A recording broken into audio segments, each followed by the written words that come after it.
गरुड़ पुराण की कथा। गरुड़ पुराण हिंदू धर्म के 18 पुराणों में से एक प्रमुख पुराण है।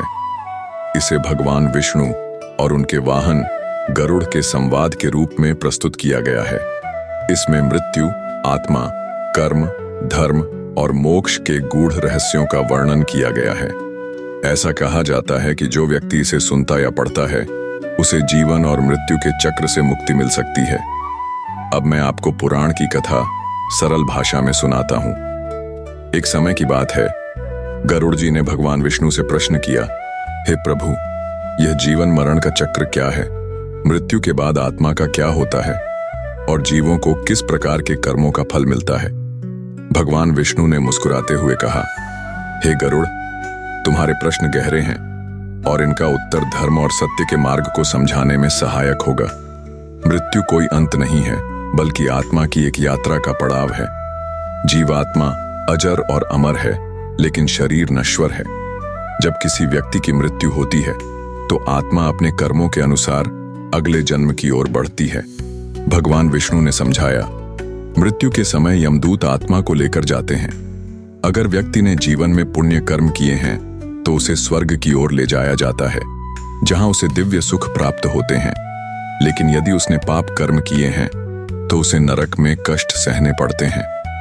गरुड़ ने फिर पूछा, हे प्रभु, नरक में क्या होता है? भगवान विष्णु ने विस्तार से बताया, नरक कई प्रकार के होते हैं और हर नरक में अलग अलग प्रकार के पापों का दंड दिया जाता है। जो व्यक्ति झूठ बोलता है, चोरी करता है, दूसरों को कष्ट पहुंचाता है या अधर्म के मार्ग पर चलता है, उसे यमराज के दरबार में न्याय दिया जाता है। भगवान ने बताया, हर कर्म का फल अनिवार्य है।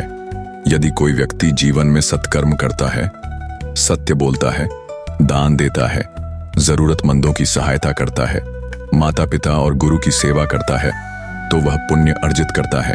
उसके पुण्य कर्म उसे स्वर्ग या अगले जन्म में अच्छे जीवन का मार्ग प्रदान करते हैं।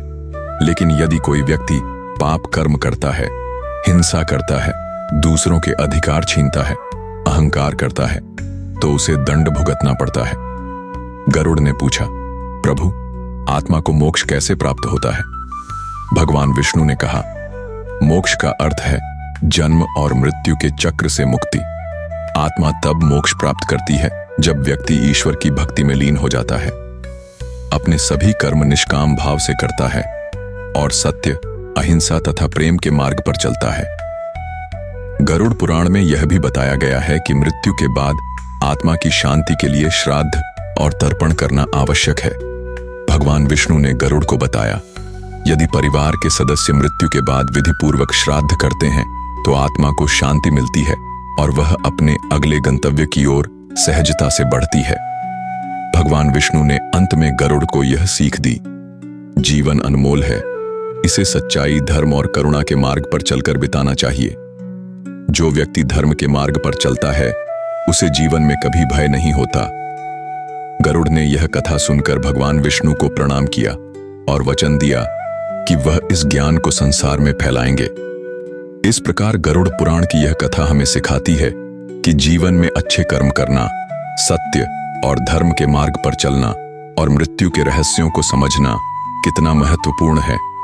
यह कथा यह भी दर्शाती है कि जीवन और मृत्यु के चक्र को समझकर हम अपने जीवन को सही दिशा में ले जा सकते हैं और मोक्ष की प्राप्ति कर सकते हैं।